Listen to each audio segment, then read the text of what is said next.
everybody. Welcome to Red Wings Rant, where tirades and impassioned pleas for your Detroit Red Wings finally have a home. Mike, there's about 20 new human beings who can call the Detroit Red Wings a home, and we're going to talk about them.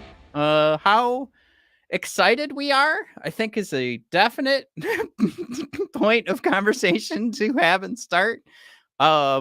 You absolutely, and we'll go over this. You have to take into consideration like the national view on all of this. We'll take this hyper focused local view.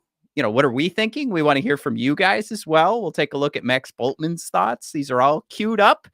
We have some good, we have some bad, we have some confused portions of this. Joe Dybin comes in first here. We're definitely going to win all the games. So Joe loves all the moves. I can only assume. That was some sarcasm. Decoy, pink eye. Who is your babysitter? Rikishi. Decoy, that was, wait, how long ago did we have pink eye? Curtis, hi guys. Do we have DeBrincat yet? Oh, not yet. Dan B, hey, just got my new Fanatics Zadina jersey today. No, Dan. Oh, Dan. Of course, we could get this one out of the way. We don't even need to pull up the slide. Elliot Friedman kind of laying out what's going on. Oh my God, Mike, you're muted. You've probably been saying stuff this whole time, and I've had you muted. That's how Matt operates, you know. I'm so sorry. I was going to say, Jared had a really good tag in the joke. Is it the same quality as Zadina's contract? Love it. Low. Got him. All right, so jumping into the Zadina stuff. Of course, put on waivers. We saw in the Steve Yzerman press conference, it was kind of like Steve was laying this out, and he's like, hey, man, you wanted that contract, and I told you, you do this contract, nobody's going to want it. Nobody's going to want you. And Zadina wants off the team. The reality is nobody wants to take on that Zadina contract for someone that hasn't been able to fill nets with pucks, as he told us he wanted to. And now the story, Elliot Friedman points out, is back to waivers for his release, leaving $3 million and some change on the table to just not be a Detroit Red Wing anymore and not have to go to Grand Rapids, not have to try and win a roster spot. I don't know if that's betting on yourself or just dumb.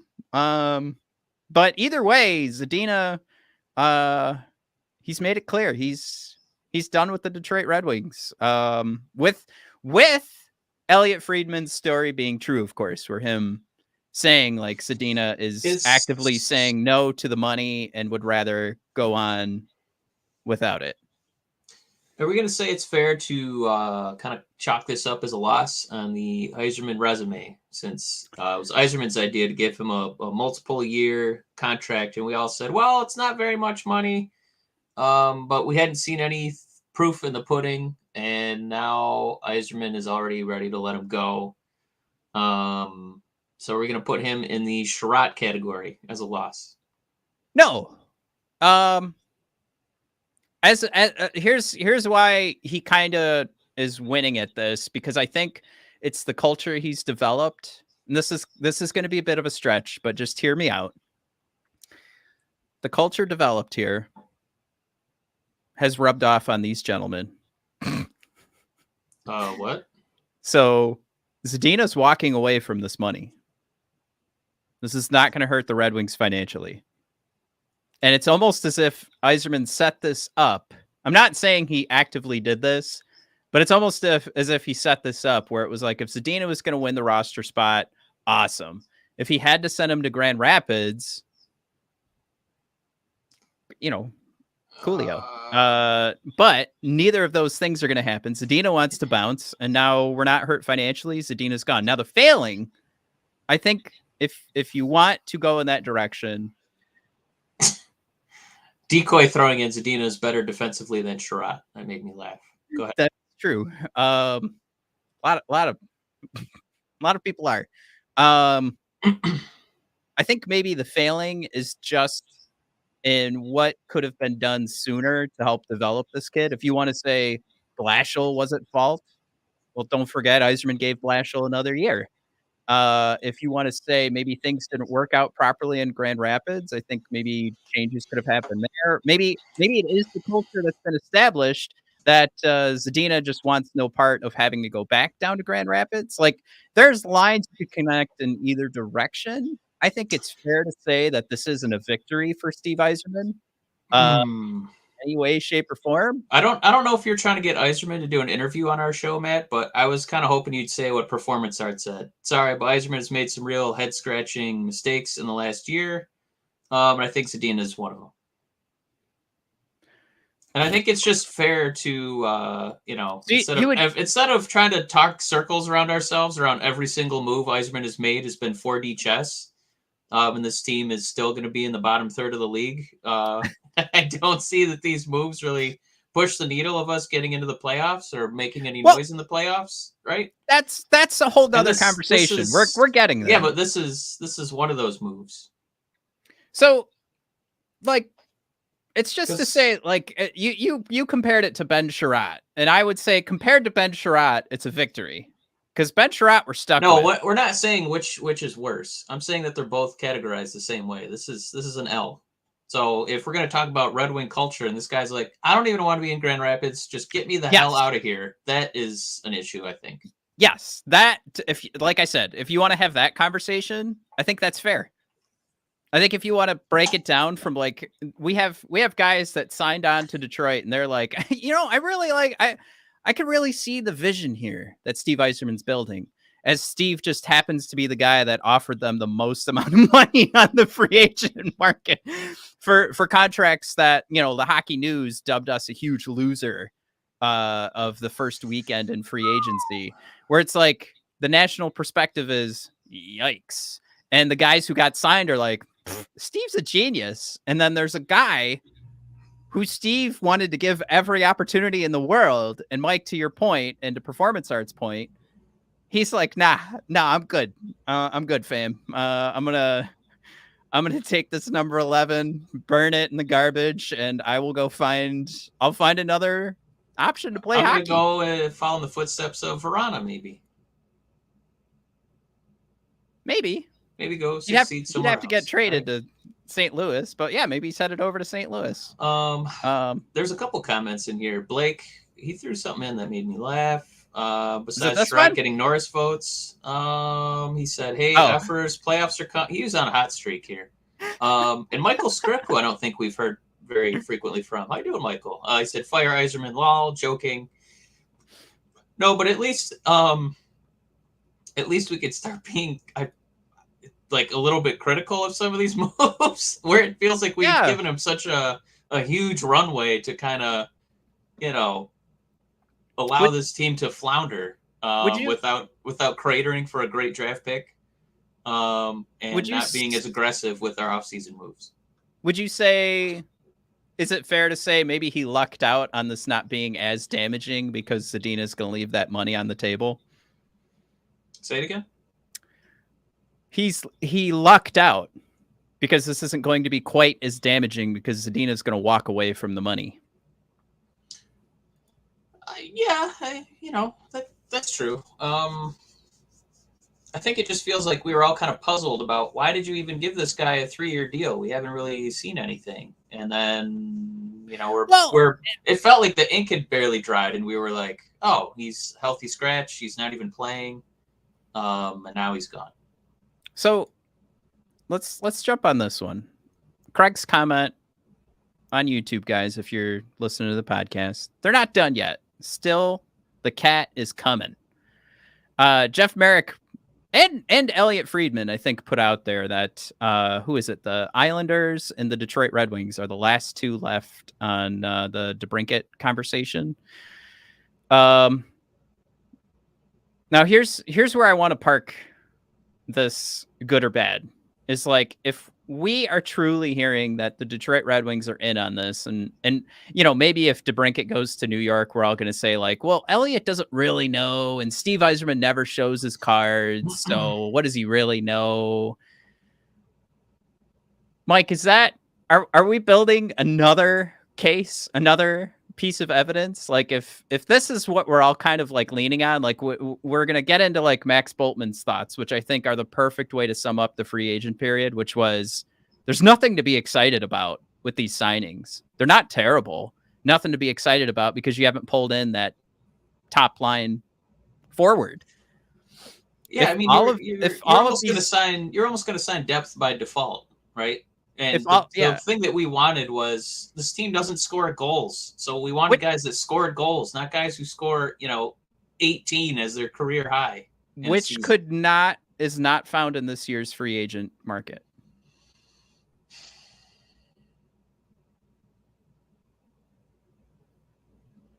I think maybe the more fair conversation is just draft day did not go the way we had hoped.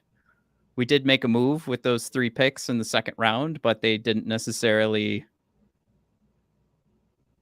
wet the noodle, so to speak. I think that, you know what I mean? Like, you weren't going to go into free agency and find something because it just wasn't there. But that's where the trade market was supposed to come in, though, because Yzerman's been hoarding all these picks, second rounders, third rounders. And at some point, we can't just keep fleshing out the depth. I know that's nice that the Seattle Kraken had a miracle run, but I feel like you got to start turning some of those quarters and dimes into an actual dollar, and that's where I feel like we still. It's maybe the big question of this episode, because we still haven't quite done a rundown of who we did acquire. Yeah, we should jump into the slides. Yeah, can you stomach what they've done so far if you know that it's not the last move and there's still like, a DeBrincat or like a William Nylander move up Yzerman's sleeve? Right, and that's kind of where I was landing, where it was like, okay, if this team lands that top forward scoring, this is looking a lot better than it was last year. Maybe it's looking a little bit better than it was last year, right? But I think there's an argument for that, and I think we'll get into that. Blake thrown out there. Compher's term is in question, but for Blake, that's all. Performance art. It's fair to say that mistakes were bound to happen, but we need to realize that we're still a ways off. Joey thrown in there. I'm just glad we don't have to worry about if Zadina is an NHL player anymore. Joey, you know what? You landed on a great silver lining here. No more of this tiptoeing around the are we wasting our time with Zadina conversation anymore. We're done. We're good. Moving on. Jared threw it out there. Holland should be forced by the Board of Governors to take Zadina. It's his punishment. Jared's on fire today. Yeah, this is fun. But yeah, let's jump into the slides here. We've got some happier news. Elmer Soderblom, Mike, it's his birthday. Hey, another year and another inch. Yeah, I was gonna say another ring in the old tree trunk there. Also, Mike, maybe you might argue not deserved, but promoted to assistant general manager and director of amateur scouting, Chris Draper. I am a little jealous that he was able to grab that sport jacket before I could at the Waterford Goodwill, because I've seen that exact one on a grandpa that passed away. That's what it looks like. I think that jacket is sweet as hell. I would love that jacket. That is an old man jacket. It smells like moths. All right, Matt, next slide. Nolan Stevens, 1 year, 2-way contract. Who gives a fuck? All right, welcome to Hockey Town. James Reimer and Alex Lyon. Of course, nobody should forget that James Reimer is one of the assholes that started all of the issues with pride jerseys and why the NHL is not doing pride jerseys anymore. So fuck you, James Reimer. If there's anything to hate about Steve Yzerman's signings, I will land on that one, no problem. Mike, I might even boo James as we go throughout the season. I don't give a fuck. Fuck that. I hate that signing. I don't remember what he said or did. He refused to wear his Pride jersey. Yeah. Because of free speech, Mike. He feels as a member of the downtrodden, he feels like he can't speak up, he can't speak his voice anymore. So instead of supporting a minority, he said nay. Yeah, I didn't know his rights were being infringed. They weren't. Good for him to be brave there in the brave move by James Reimer. Of a lot of minorities. Good for him. The only thing that stinks is when we boo him, it's going to sound like we're just calling for who. So James, you got off the hook there. Maybe that's what he was going for. He went to the team that's going to have a who chant. So Klim Kostin, of course, part of the move that we thought we were getting Kyler Yamamoto, and of course he was bought out, which was really funny to listen to Steve Yzerman talk about that. And he's like, yeah, we just can't really put a finger on what we're going to do with Yamamoto. And then, not even 24 hours later, he's bought out. Justin Holl, JT Compher, as we've already mentioned, Shayne Gostibehere, Daniel Sprong, Christian Fisher, and hopefully our future backup goaltender to Villiuso, Alex Lyon, who almost, I went back and looked at the stats, and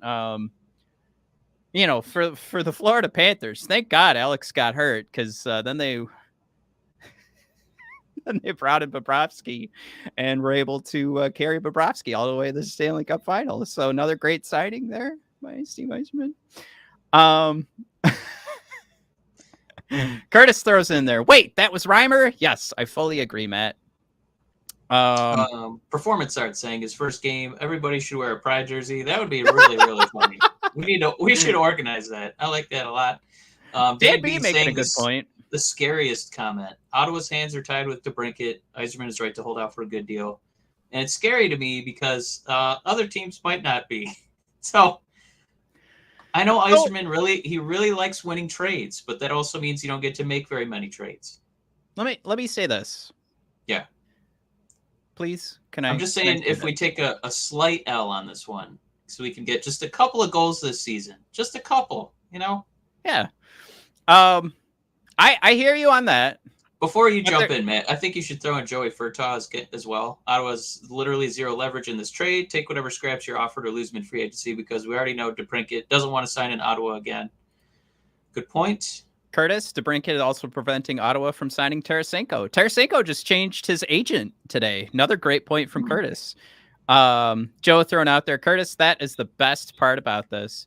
So yeah, there's no rush to the DeBrincat thing. So like I threw out there earlier, and was it Dan B that threw it out first that the cat's still on his way? Like, you also have to think about how much success have the Red Wings had, but that DeBrincat still wants to come to Detroit. So even in that case where he's going to carry this all the way to unrestricted free agency, the Red Wings are still going to be at the top of his list at that point. And maybe that's just the Farmington Hills connection, or is it Farmington or Farmington Hills? Somebody help me out. But either way, I don't think there's a rush to this because we weren't going to win the cup this next season, right? So maybe this is it. Ottawa's in a tough situation. You have the cap space to take on this contract, and maybe that's a loss in the long run. But this is my thing, and we're going to get into this list of free agents here in a second. Yeah. My big stink with some of these contracts is that we're spending a lot on middle six, bottom six talent, and I've always said you have to lose. You lose in the top six. Lose there. Lose on your top line. Lose those contracts. Don't lose your bottom six contracts. And it seems like the Red Wings have set themselves up to either have lost on JT Compher or Andrew Kopp, because they're both around the same cap and they both can't center the second line. So there's that truth. So if you want to talk about one of them is not going to be bottom six, the other one will be. And that's my big thing. I think you are fine maybe overpaying for DeBrincat. see if you can bring those 40 goals back. And I just that I don't know. You were gonna say something. Sorry. No. I guess my ideal scenario is a Stanley Cup. Is it drives me nuts that like Yzerman feels like he's got to win every trade. I'm just going to blow past your comment, by the way. Is that Yzerman feels like he has to win every trade and not necessarily like get a good player. Like, I don't want to refresh my Athletic subscription hockey feed and see that I got a C+ in my trade. Like I want to see that I got an A in it. Well, I guess with that said, what I would want to see is it feels like DeBrincat can be had. And that we probably can offer a better deal because we have, the draft pick surplus. We do have, some prospects that I think, haven't been overexposed, so they still have some value. In my heart of hearts, it would be really nice if we were waiting because we wanted to see if Nylander was actually available because that would be a significantly better player. Can we agree on that? Let's pull up the old Evolving Hockey. I will tell you this. I'm surprised you're saying that. Why? Because you have the JFresh in front of you? I maybe would have gone. No, I'm pulling up Evolving Hockey. Because it's like if you figure out what you have to give up to get Nylander, and the DeBrincat like trade-off should be like a lower like output from the Red Wings, right? Because he is going to be a free agent. Is it like if we can still afford him after a Nylander deal, then you pursue him? You could be right. And what's the other? Let's see if I could pull this up. Oh, Joe Diamond, come away from the screen. He's just throwing out there Nylander over DeBrincat too. Yeah, and the Maple Leafs right now projected cap space is in almost a negative $9 million.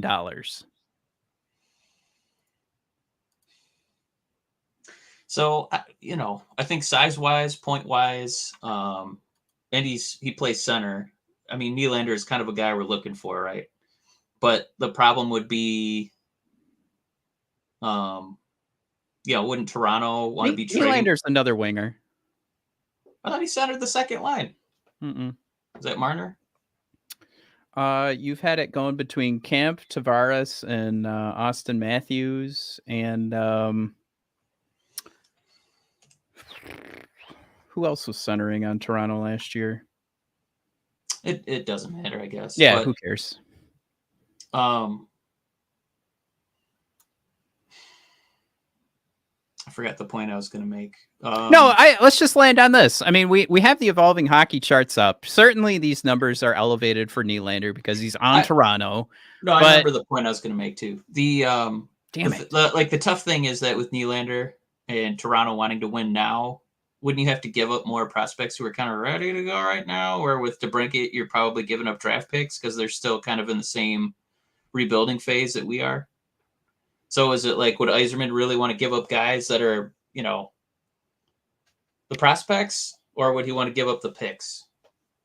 And I feel like he would probably rather give up the picks than the guys that, he and his newly minted assistant GM have, scrutinized and already selected. Well, I'll put it this way. What he ultimately needs, right, is Elliot Friedman to tweet out like, oh, in the running for Nylander, Steve Yzerman and the Detroit Red Wings, right? Because those kind of conversations kind of put the accelerator on for some decision making. Like these guys use Elliot Friedman to tell stories that maybe don't exist. But I'm dead serious with that, right? Like they're checking if there was, in every sport, I should say they're checking like what's going on ESPN. For the NHL, they're checking what's going on TSN and Sportsnet. And that's where Elliot Friedman comes into play. So what they need is Ottawa to not only be under this crunch of like, hey, we were just outside of the playoffs. We can add to this team. And, think about like from Ottawa's perspective, they're not looking like we want DeBrincat because we're like, 40 goals before. Ottawa's looking at this and they're like, look, we need to replace a guy who had sub 30 goals. We can find that right now. We can maybe bring in Tarasenko, and with the right combo on a line, Tarasenko could light it up again. So they're like right there, right? And with a trade with DeBrincat, maybe they're going to bring something else in that can help this year. All that being said, I think to kind of push that accelerator, you need this other deal like Nylander to kind of look like it's pretty close to happening. But another thing too that we don't talk about enough, all these signings happened. What are the chances that the Red Wings do have one of their own guys like ready to be shipped out, and this is going to be their way to make sure the roster was filled out? They've heard the trade conversations that are out there. They know what these other teams are looking for, and now they're playing a waiting game because the Red Wings are in no rush. But these other teams are under the rush. They're the ones that were closer to the playoffs or in the playoffs, or your whole core is going to be blown up. Possibly next year. Like what can Toronto do to salvage a Nylander trade and still have Austin Matthews for maybe one more year? Like the crunch is on them, not on the Red Wings. So maybe patience is key here, and maybe we start the real hammering down on Steve Yzerman after this year, after this upcoming trade deadline, and we say, wow, another trade deadline went by. We didn't weaponize the cap again. Yeah. It didn't come away with a top forward. And here we are just hoping Austin Matthews wants to sign in Detroit, which, was probably not going to happen. So, so I guess let's look at that way. I think that you got us to a good point, right? Where we kind of, by the way, all of this is impromptu conversation. None of this is on the slides, so we have a lot to talk about today. So if you're signing peripheral guys and you're still setting yourself up for a little bit of cap space, you still have about 9 or 10, so you could still afford A+ talent. You could afford basically one more contract. Can you, as Red Wing fans, do you feel confident that you can not make a move for DeBrincat, not make a move for Nylander, and then you see if you can just get in the room for Austin Matthews? God, I don't want any part of that. Is that risk worth it, where you just punt on this season and then make calls at the trade deadline, and if the negotiations are still in the toilet, and you can have him go from a blue jersey to a red jersey? I mean, like, is there any chance that that's something that Yzerman actually is considering, or is he still worried about winning every trade on the Athletic? I really can't believe that would be something that fingers are like currently crossed on right now, right? I don't know. And it's such a huge deal, though, because it's like you wouldn't want to sacrifice cap space to figure out, oh my God, this guy's going to go out on the open market. And I mean, it's like, not quite LeBron James, but it's almost LeBron James, that kind of, there's only 10 guys who score that many points a season. So you'd have one of the top 10 players in the whole league. Yeah, and Joe's comment here, he's going to get 14.5 from someone. No thanks. I'll say this. I have no problem paying that if you're getting Austin Matthews. Totally cool with that. Silver, so far, trying to usurp Jared as commenter of the episode. I take Matthews at 14.5 rather than 11+ of Compher and Cop. Holy mackerel, Silver. That is a great comment. Joe, I love you, but yeah, I'm kind of right there with Silver. I think you overpay for your superstars, and you kind of trust your ability to scout and develop and build out your bottom six that way. Like when Yzerman says he wants to build through the draft, that's kind of what I was hoping. Like we were going to trade some assets and build, find a super duper star and then, build through the draft. We have a bunch of guys that could fill out the bottom six because we're built like the Tampa Bay Lightning. But yeah, no, it would mean you're, a little bit more top heavy, but it also means you kind of have some pillars that you can count on. Right. And then you kind of cycle through as you acquire, second and third round picks and then see if these guys can pan out, as a middle six or bottom six forward. And Joe throws out there, I get it, but you can't win with one line. Toronto has proven that. And absolutely. And that's where... Well, I feel like Toronto has proven that Toronto can't win. I feel like other teams can maybe make that work. Now, Dan B., how did overpaying superstars work out for Toronto? Well, how did it work out for Florida and Vegas? Worked out pretty good. So, I mean, here's the thing. Would you mind? I'm going to say, can I throw Tampa Bay in that group too? Because they have a couple guys that they pay a bunch of money, and then they have depth guys that they don't even give a fuck. They're like, all right, see you later.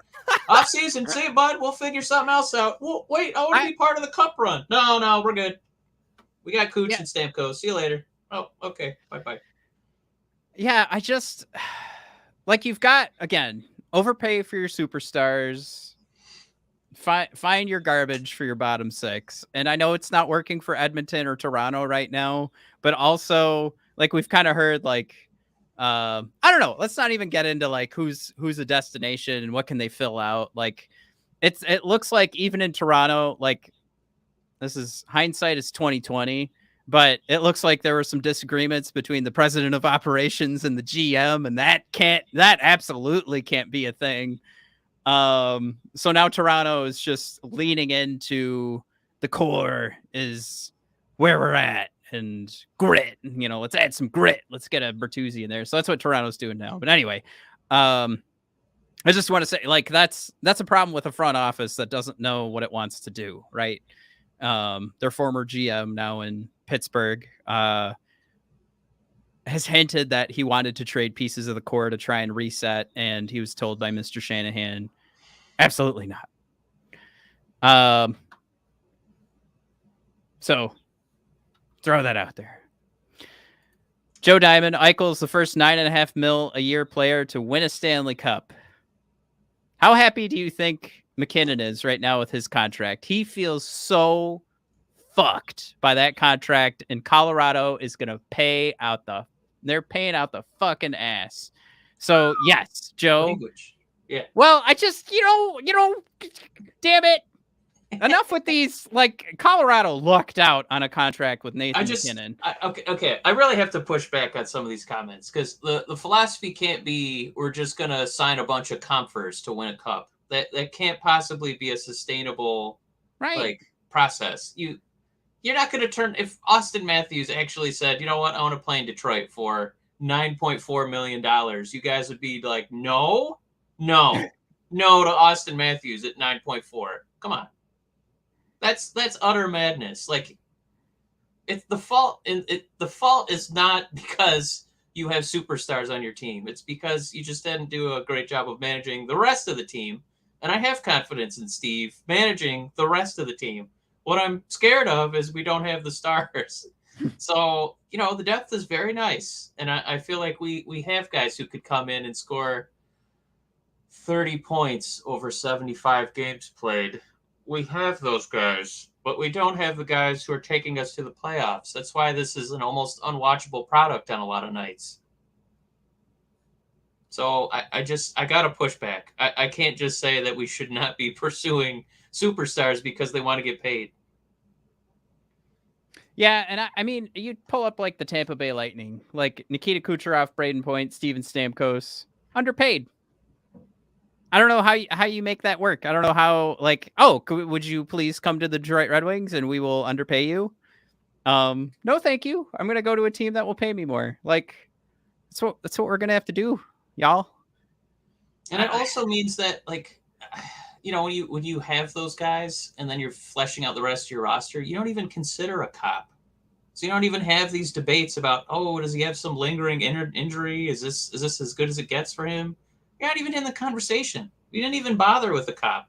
But instead, that's like our top free agent acquisition from last year. It makes your conversations a lot more different. I would rather have those. I would rather be, how are we going to figure out the depth, in the bottom six, rather than our second line center is a guy who's going to score 40 points. And his defense, maybe he needs better wings around him because his defense has plummeted since he became a Red Wing.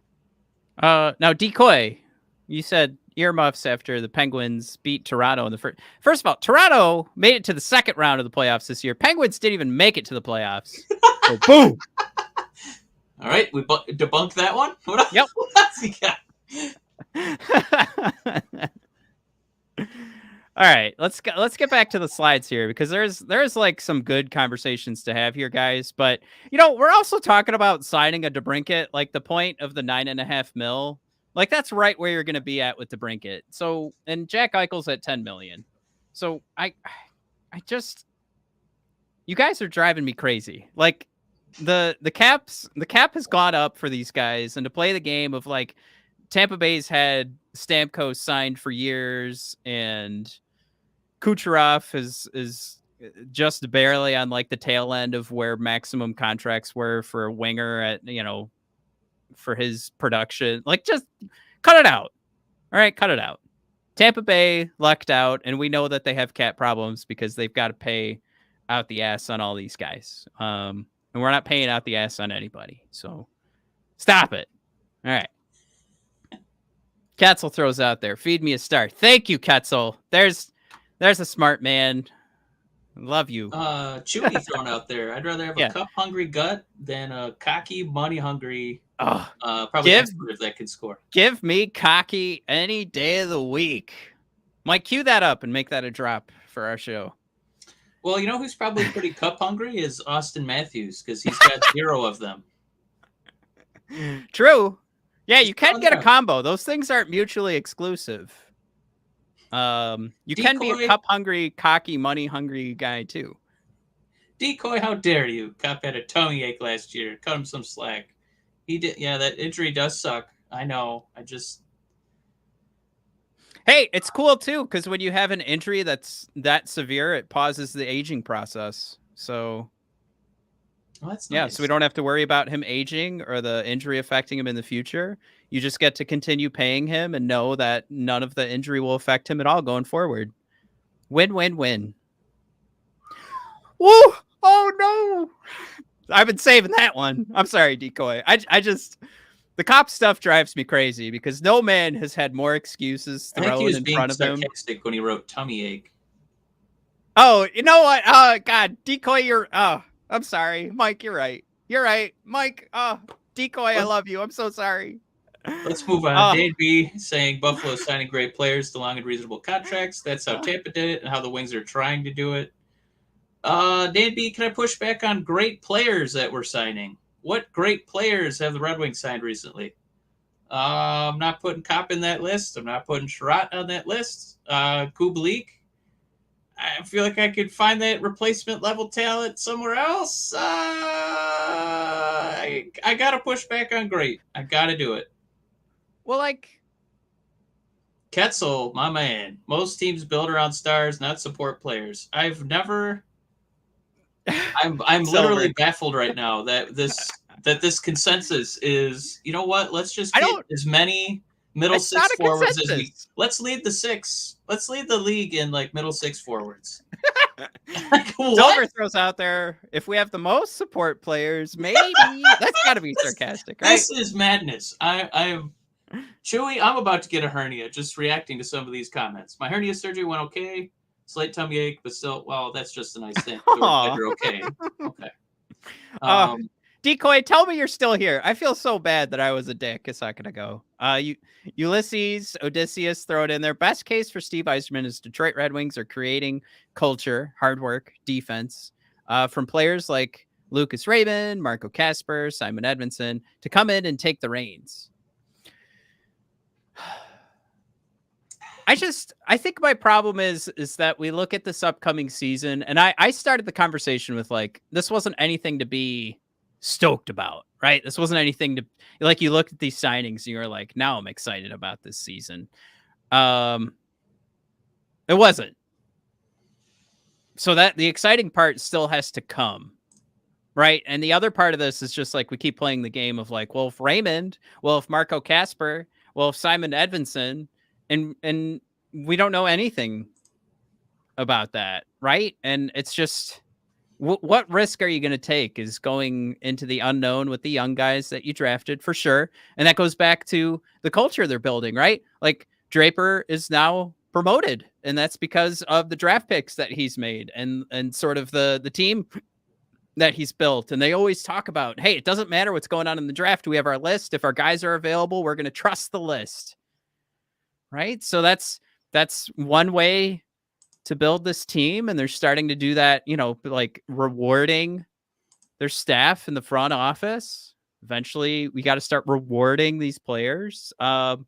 So it just goes along. Like, what risk are you willing to take? And, at some point we're going to have to pay Lucas Raymond, Marco Kasper, and Simon Edmondson. And, of course, we're a little bit closer to Lucas Raymond than Kasper and Edmondson on like those big contracts. But, which risk are you going to take?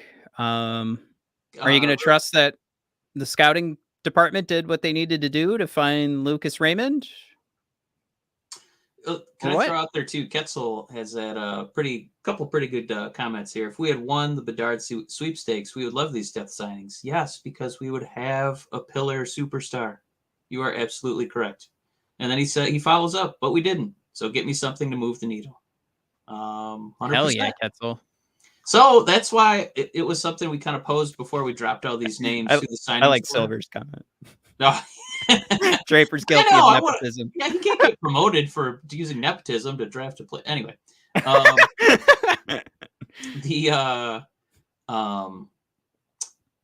what was I going to say? So we wanted we're going to love this time, but we didn't. So give me something to move the needle. So that's kind of what we started this discussion with. Was I think all of these signings are a lot more palatable if we did find out. Oh, okay, Steve was still working on the more difficult moves, right? The move that would involve DeBrincat, the move that might involve, pillaging from a cap-strapped, Toronto Maple Leaf team. Decoy's back. I'm here. Had to step away to pay Zadina for my pizza. Is he working for Little Caesars now, Decoy? Was that? They do deliver now. Yeah, they do deliver now. Sorry, I stepped on your point again. No, it's fine. No, it's not that we're against depth signings, but the scary part is it kind of feels like this is it. And I know Steve so badly wants to win trades, and I'm like, he had his press conference. That's it. He's done. He's off for the summer.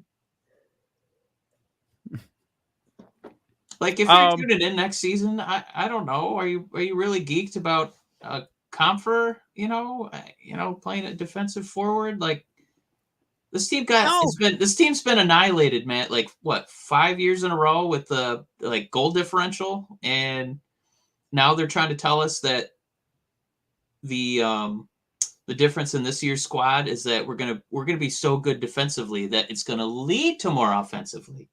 And I push back and say, well, who's gonna be offensively? Because we don't have any offensively. Yeah, that is true. You kind of saw who was that? Pat Caputo that leaned into that point, and then you've got. I mean, you're throwing in a Toronto Maple Leaf into that conversation. Yeah, for sure. Come on, Pat. Sure, those plus minus at us. Guys who are on good teams, so their plus minuses are inflated. Come on, Pat Caputo. Pulling a guy from Colorado. Oh, what happened? Cale Makar helped out. What? So yeah, plus minus is a dumb stat. So Pat Caputo, I think the fact that Pat Caputo is on board is the one thing that irked me the most. Like Pat Caputo being like, hey, you guys, the Yser plan knows what's up. You just gotta trust Steve and what he's doing. I just like that. Nothing has irked me more than Pat Caputo's tweet earlier today and him being so stoked for the Yser plan. I really like, that Ben Sherratt. I think he's got a lot of grit. He's gritty. He's gritty. Got some size, little size, got a little grit. All right, let's do this. I know he tanked Mo Sider's whole career until they switched pairings, but man, look at that grit. All right, real quick, let's do our DraftKings ad. We'll come back. We'll start running through these. Let's get these comments hot. New customers download the DraftKings Sportsbook app and use code THPN. Bet just $5 to score $150 in bonus bets instantly. That's code THPN only at DraftKings Sportsbook. Gambling problem? Call 1-800-GAMBLER. In Massachusetts, call 800-327-5050 or visit gamblinghelplinema.org. In New York, call 877-8-HOPENY or text HOPENY 467-369. In Kansas, call 1-800-522-4700. On behalf of Boot Hill Casino Resort in Kansas and West Virginia, gambling problem? Call 1-800-GAMBLER or visit www.1800gambler.net. All games regulated by the West Virginia Lottery. Please play responsibly in partnership with Hollywood Casino at Charlestown Races in Connecticut. Help is available for problem gambling. Call 888-789-7777 or visit ccpg.org. 21 and up in most eligible states, but age varies by jurisdiction. See DraftKings.com/sportsbook for details and state-specific responsible gambling resources. Bonus bets expire 7 days after insurance. 1 boost per eligible game. Opt-in required. Max bet $50. 10+ leg required for 100% boost. Eligibility, wagering, and deposit restrictions apply. Terms at sportsbook.com. Sportsbook.draftkings.com/baseball terms. A good point here from Ketzel. Don't get me wrong. I'm still on board with the Yzer plan, but I need one more move before training camp. Super fair. I need the move, Ketzel, that makes me want to go to Little Caesars Arena. I need, one more move that makes me want to go like, ooh, I want to go buy NHL video game this year because I want to see how the Red Wings play out. I don't fire up the game. I don't buy tickets to watch, us only lose 4-3 instead of 6-2. I really thought we were going to get some goal scoring this offseason. That has not been a priority so far. Let me throw this out there. This is how I'll get excited. Right now, cap friendly, which is unfair because it just is plug and play. On their depth chart has David Perron starting on the first line with Dylan Larkin and Dominic Kubelik.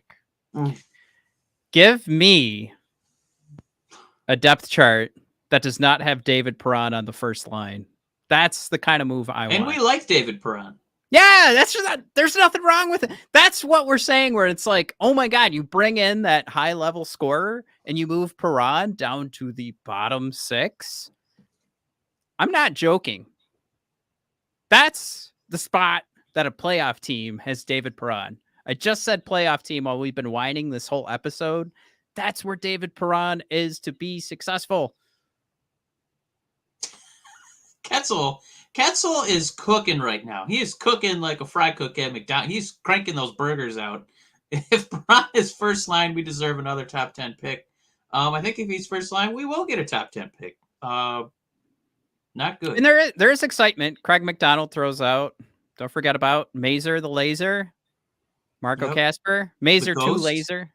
Yep. Razor. Oh my God. I can't say Razor. Jesus. Mazer to Razor, which would be if we can get Mazer playing with Lucas Raymond. And then Marco Casper, who had pretty good 3-on-3 game, which, Mike, I don't know if you caught the highlights. Nope. I did not watch a 3-on-3 practice. Nope. Skip that. Kind of looked like an all-star game. I'm probably being a dick right now, but goddamn if I didn't see Sticks just kind of lazily waving around on defense, and forwards just having a good time skating around the defenseman. I tweeted out. I was like, that looked like an all-star game goal. And I think I got a lot of likes from people who are like, yeah, he does belong in the all-star game. But I was ragging on it. I was like, nope, that looks like defensemen were like, fuck this. The goalie was like, I don't give a shit, and goals. Dan B thrown out there. The Wings have won 4 cups in my lifetime. They get roasted for being out of the playoffs. The Lions have won 1 playoff game in my life, and fans love them. Yep. That's the breaks. NFL versus the NHL. Yeah. Yes. Blake throws out there something in the works. My guess is Berggren is gone. Blake, I gotta say, for all these trades that we're moving and making, and fantasy booking, poor Berggren is probably the most likely trade piece. He's young. He's scoring goals. He's a prospect that interests people. He's on the cusp of being like a regular NHL guy. But that's the one thing Matt and I have not touched on at all because we're okay making these trades. We haven't really thrown out who the candidates would be, which prospects are really willing to give up on. Because for these top level guys, it can't possibly just be draft picks, like unless it's Toronto with their awful cap sheet, Right. unless they make us absorb some other contract and then we throw in an NHL guy in prospects. So yeah, we would have to figure out which of the young guns we'd be willing to get rid of. All right, let's run through some of these signings real quick. Reimer, fuck you. The less said, the better. Yeah, screw Alex that guy. Lyon, looking pretty good. Why not? Backup goaltender, even strength numbers from Evolving Hockey, and shorthanded numbers look pretty good. He's in the top half of the league on the penalty kill, and even strength-wise, he's at least in the top half of the league. I like it. All right, Daniel Look Sprong. at that WAR, baby. Woo! 86% WAR on fourth line minutes. Let's not forget that part. What he brings to the table is an ability to score with his limited minutes, but he is a liability defensively. Like, he is thinking all the time, puck, back, net. That's it. Goals per 60, top 97% of the league. Finishing, top 92%. Mike, this is one of the things we kept talking about. Bring some finishing to this game. But defensively, he's a liability. So, Mike, we brought in JT Compher, who is a lockdown, I don't know, center. Let's just call him that. Lockdown defensively. Yeah, he had his career year last year, right? Yeah, his previous high in points was 32 in 4 years ago. And last year he got a lot of minutes, ended up scoring 52 points in 82 games. Still not a 20-goal scorer, but if I may, like, if you guys look at, so we brought up, for anybody on the podcast, you can't see it, so I'll describe it. But for anybody on YouTube, we have the offense versus defense sort of listing here on the JFresh player card. You can see defensively, he's always been in the top half of the league and did even better last year. And last year, you would say he had tougher assignments. Improved a little bit, and that's probably, again, based on his line mates JT had last year, which doesn't hurt. But I think right here is probably the most telling part of the story for bringing in Sprong and Compher. And I think if you put them on the same line, you've got guys that are canceling out the negatives, and hopefully this won't have the opposite effect of canceling out the positives. But I think what we're looking at here is Compher can cover most of the mistakes for Sprong, and Sprong can be Sprong. So Compher can do what he does best. Sprong can do what he does best. And what we're looking at for all the podcast listeners is just the representation here on the Evolving Hockey Rampum charts, where we show blue bars, of course, meaning good, red bars meaning bad, blue bars good for JT Compher in regards to expected goals against per 60, and Sprong has his blue bars, of course, reflecting positively for his goals for per 60. So let's just kind of play that game. Is that if these guys are paired together, I think it's a perfect pair. You could also see Sprong playing with Kopp, but either way, I want to see Sprong on the third line and not in my top six any way, shape, or form. Can you quickly touch on the goals for per 60 versus expected goals for per 60? Oh, and what the definition is for that? Yeah, goals for per 60 is your actual goals for. Like, those are the pucks that hit the back of the net. They actually hit the twine. Expected is based on, while you are on the ice, what are the pucks that are thrown at the net? What are the chances that they actually hit the back of the net? It depends on positioning. What is the situation? Is this a rebound attempt right out in front of the net? Is this right between the pipes? Is this up against the blue line and you're just kind of throwing the puck at the net, seeing if somebody can tip it? Of course, if it doesn't get tipped, very low chance that puck's going in. So that would be the difference. That's an expected goals for, is the higher chance of that puck hitting the back of the net. And the goals for per 60 is, of course, measuring those actual pucks going in the back of the net. Cool. No, because we just had a few people that were asking about it. I think it was Dan B and might have been one other person. Oh, sorry about that, guys. Another couple of signings here that I think if they play together, work out. Shayne Gostibehere, put him on your left side. Justin Holl, put him on your right side. Again, I think we're solving for a couple of issues here. Shayne on more of the offensive side, and Justin Holl solving some problems on the defensive side.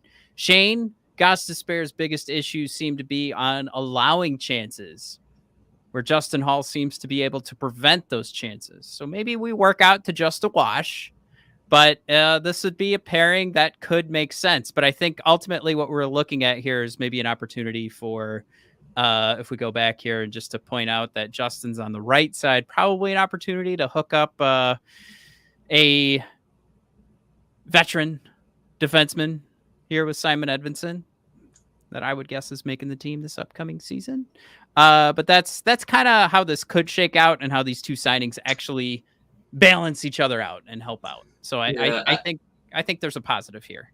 I think Gostibehere is probably going to be the one that he's going to seduce me the most, just because he is going to be the offensive defenseman, and I get so frustrated sometimes watching our power play. And it looks like he should be a pretty good quarterback, and I feel bad for Justin Holl because I know that he had such a rough go in Toronto as far as being like a scapegoat when things were going wrong.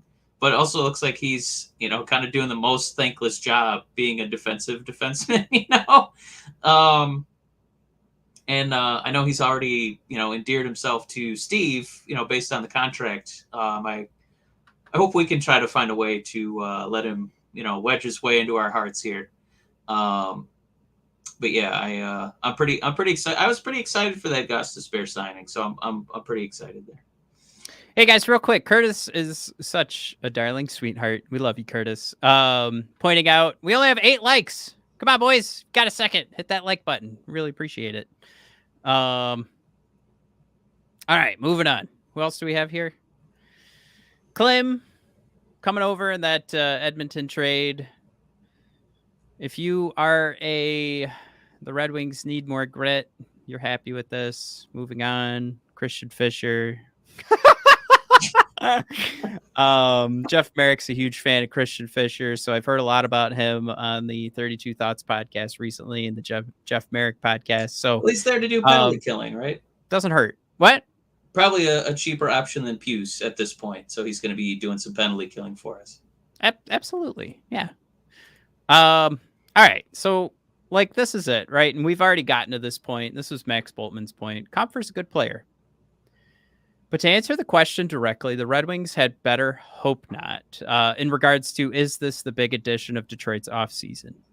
Red Wings had better hope not. Because while both Compher and Daniel Sprong will add scoring to their lineup, neither is the kind of top 6 difference maker Detroit really needs to feel good about its offseason. And that's where I'll end that. There's more that Max shared there, but we've already talked. We've gone to that extent. We had this one that was earlier today. Just sort of like maybe Daniel Sprong is a win, but the disclaimer, Daniel Sprong is flawed defensively and probably needs to play in a sheltered bottom 6 role to perform best. Some teams don't have the appetite to accommodate a one-dimensional player like that, but Detroit's a team where that fit makes sense. Ouch. I actually feel like that part hurt. And the hockey news, our free agent signings. We are a loser to the hockey news. The Wings added talent on the weekend, signing 4 forwards, 2 defensemen, and 2 goaltenders to one-way contracts, but something felt off about many of the deals, mostly because they seem to be given to players who must play better to justify their new contracts. At center, JT Compher is now earning $5.1 million through 27-28, and he's being paid like a second liner when in equal likelihood he's a third liner. Coming back to that conversation of who's going to be centering the second line, Andrew Kopp or JT Compher, they're both in that same range. Christian Fisher got a $1.25 million contract for 1 year on Sunday, but he still needs to rediscover his 33-point rookie season, 33 points to prove he deserves a longer term and bigger salary. Justin Holl somehow got $3.4 million for the next 3 seasons, and anyone who watched Leafs hockey regularly this past season understands why eyebrows raised when Yzerman gave him that deal. In goal, Ville Husso's now understudy is a 35-year-old journeyman James Reimer, who's also a piece of shit. And they brought in Alex Lyon on a 2-year one-way deal as well. In a season where 5 teams from the highly competitive Metro may limit the Atlantic Division, the Wings' moves on the weekend didn't feel like the final pieces of the championship puzzle. Not even close. Detroit's going to need all-stars. And we all know how that usually ends. I blocked off some of that comment there, so I'm kind of just improvising here to end the hockey news' point. But we've got local, we've got national perspective. We've got a couple fans like us. So it can be okay as long as the moves aren't done. If it's done, then hopefully Marco Kasper becomes a mega star here after he busted his knee playing one game last season. So I think they said it was something that was lingering when he came over. I don't know for sure. But yeah, essentially you're looking at Dylan Larkin, Lucas Raymond, Marco Kasper, maybe Bergeron. You want to toss him in there and just saying like, oh man, I hope they can double their production from last year. And the point isn't to say that those guys are failures if they can't do it. The problem is just that we're looking at another season of dinking and dunking along the way. Wow, what a great game that was. If we can do that for 82 games, what a great team this could be. And like, oh, look at the improvement this player had. Listen, it's not that these players are valueless, right? We've talked about, situating guys in roles where they can succeed. And it feels like so many of our recent acquisitions have been,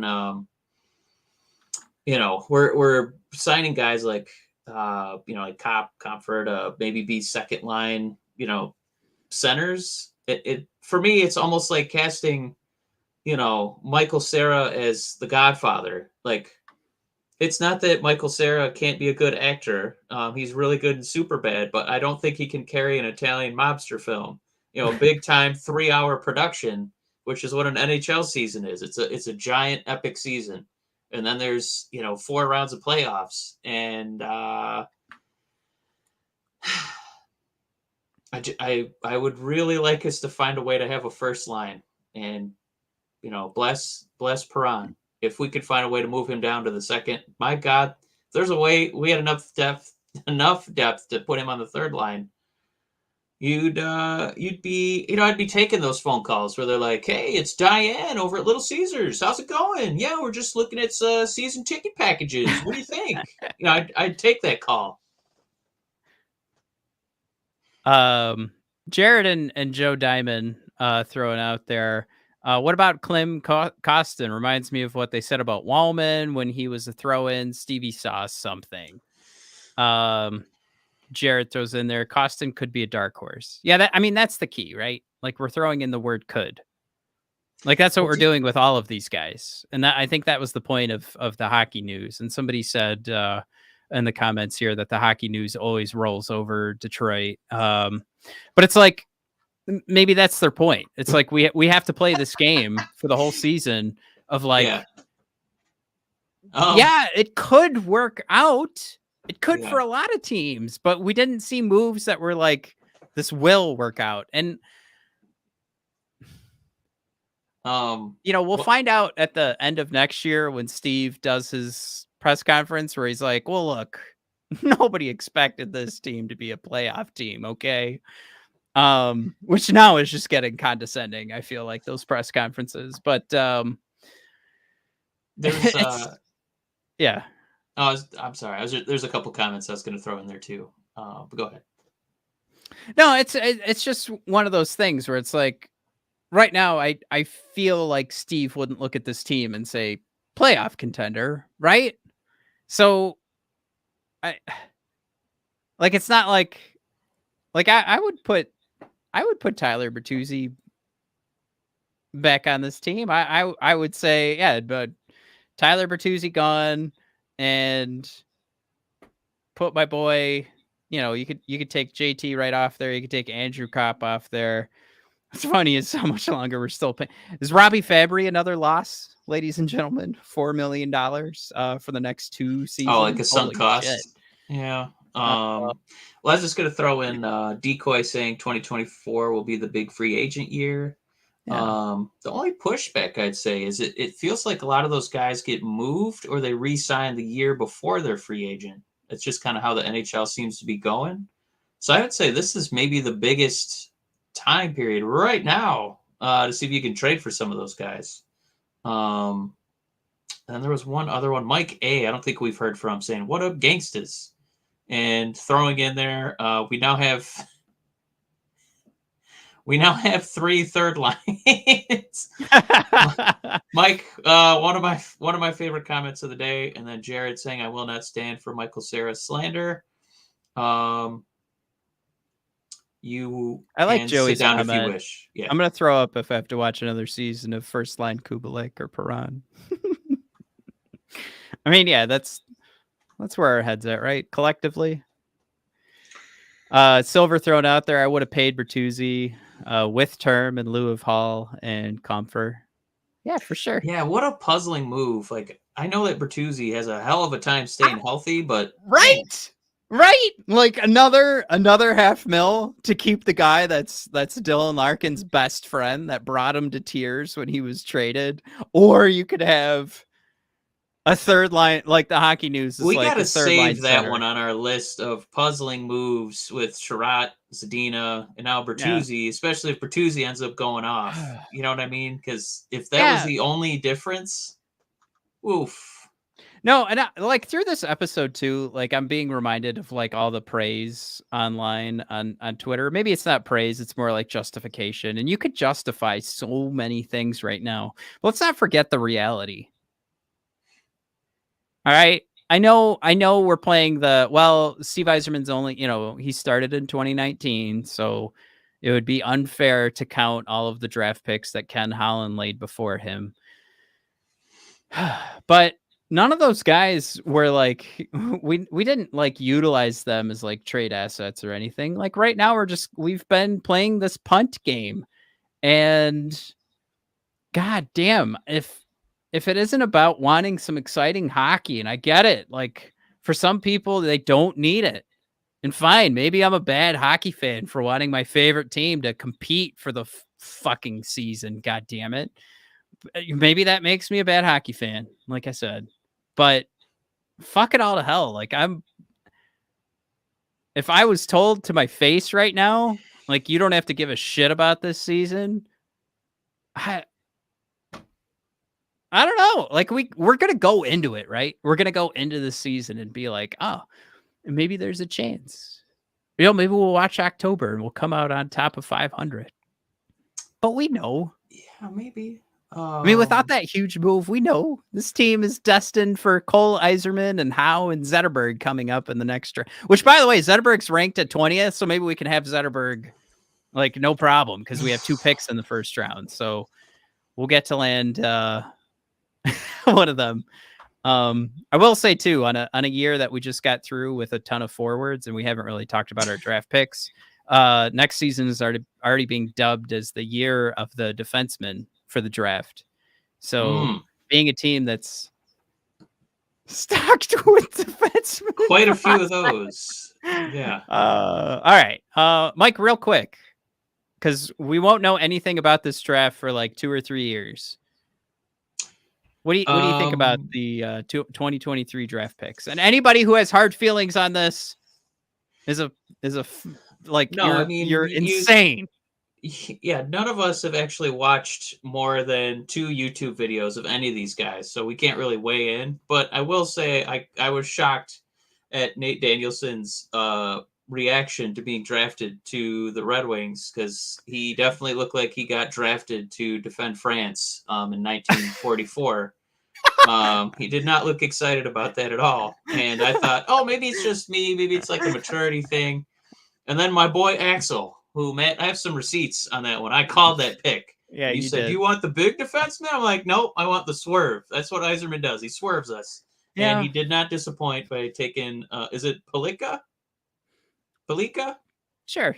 We're calling him Axel, so we're I'm not gonna going to call use him that Axel, last name yeah. anyway. Yeah. Everybody The that's been X-Men. calling him Pelican. I mean, come on. What are we doing here? And when that dude was Axel's coming there. down, high-fiving, chest bumping, headbutting Yzerman on the way to the podium, I'm like, yeah, this is what it's supposed to look like, not whatever that Danielson reaction was. So, first impression, Nate Danielson has the personality of 2% milk. Jared coming in hot for a comment of the podcast. He's taking a lot of swings today. He said some pretty good jokes. Yeah, I don't know who. You'd think a guy with red hair would be more excited to be a Red Wing, but maybe he's worried that he just can't escape the redness. And he's like, God damn it, it's happening again. He just wanted one team where it wasn't about, hey, Big Red, hey, Red Wing, yeah.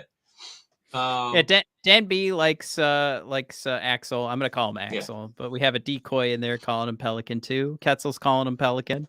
Look, I think the thing to land on was what a I don't know, bizarre reaction. Yeah, a gallon of 2% milk. I'll just take Jared's wording there. That Nate was. Axel couldn't have been more excited. I was really happy we picked up Noah Dower Nilsson. That was one of the guys we highlighted for our after first round picks, and we ended up taking him in the third.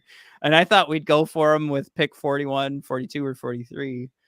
Mike, we did say if we pick 41, 42, 43, it's a loss of a draft. And we traded away pick 43. We still won the draft. Woo! Oh, in the nick of time too. While the pick was on the table, they were trading it away. But yeah, it's Mike, what do you think with Nate being red-haired and Dalibor Dvorsky still being on the board, that because Chris Draper is the head of scouting, he went with Nate Danielson over Dalibor Dvorsky? I don't. So we already know he's guilty of nepotism. I don't know. I don't know what the hair version of that is. If it's follicularism, but taking another ginger here to start out our 2023 draft, I think some questions need to be asked, and I think he needs to be demoted out of assistant GM for that. And I should say congratulations and RIP at the same time. Columbus Blue Jackets and Adam Fantilli. Fantilli now going to the Mike Babcock coach team. That was our boy. He was available at pick 3, and I said trade away 9, trade away Lucas Raymond, and give him 17 too. And I would have loved Fantilli. I love Lucas Raymond. Don't get me wrong. I have my Lucas Raymond jersey.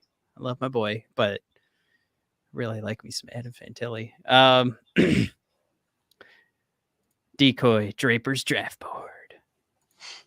Jared Draper has a ginger bias. We're all on the same page. I love it. Joe throwing out there, I think Danielson is closer to NHL ready, and I think that's the main reason him over Dvorsky. He does look NHL ready, but he also looks ready to leave Detroit, so I don't know. They had to interview him though, right? Presumably, right? I can't believe he just, how did the interview go? And they said, I think we should take this guy. And then they picked him. They're like, wait, it went well, right? Did they totally, misconstrue? Red Wing. Yeah. Did they totally misconstrue a first date? That's what it kind of looked like. But anyway. Who was on the board? I think Zach Benson was still on the board at that time. Who do we have? Nate ranked at 15 from the consolidated rankings. And I think somebody mentioned too, he did not enter the top 10 in anybody's ranking except for Chris Draper's. So ginger bias indeed. All right, Zadina's gone. We already talked about that. DeBrincat, let's cross our fingers. Mike, we're all out of topics to talk about. We did it. We made it. Only took us, it's over an hour. All right. So I think we've got one more episode, and then we're going to take some time off because Matt's going on vacation. Mike, you probably have a vacation this summer too, right? Yep, I'm going to be playing video games. All right, so we'll do one more episode next week to see if anything happens. It might be a short one, and kind of just definitely an emergency cast. If we make a trade, Matt, I don't care what I'm doing. Yeah, I'm here for it. Oh, Jared, quick shout out. Helm retiring, of course, with one of the greatest empty net goals of all time. Goodbye, Darren Helm. Thank you so much for holding the cup after Pavel Datsyuk won it for you and Nicholas Darren Lidstrom. Helm, he took up that mantle of that Chris Draper helped pave the way, of a lot of breakaways and, not quite hitting the net, but hitting the boards behind the net really loud.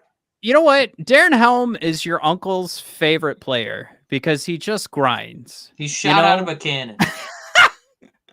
Mr. Shot out of a cannon himself. Oh, man. All right. I love you guys. So like I said, we got one more episode next week. Then we're going to take... We're not ending this episode without Decoy saying, if you are a ginger that played for Little Caesars, you are a first-round pick. Thanks, Decoy. So yeah, we'll do an episode next week, probably a short one because I doubt we're going to get any new news. So maybe we'll set up a depth chart, and then yeah, we're going to take a little bit of a break. So wrapping up the season, we'll go one extra week than Elliot Friedman. How's that sound? Seems appropriate. All right, guys, thanks for tuning in tonight. Bud. Good night. Love you guys. We'll see you next week.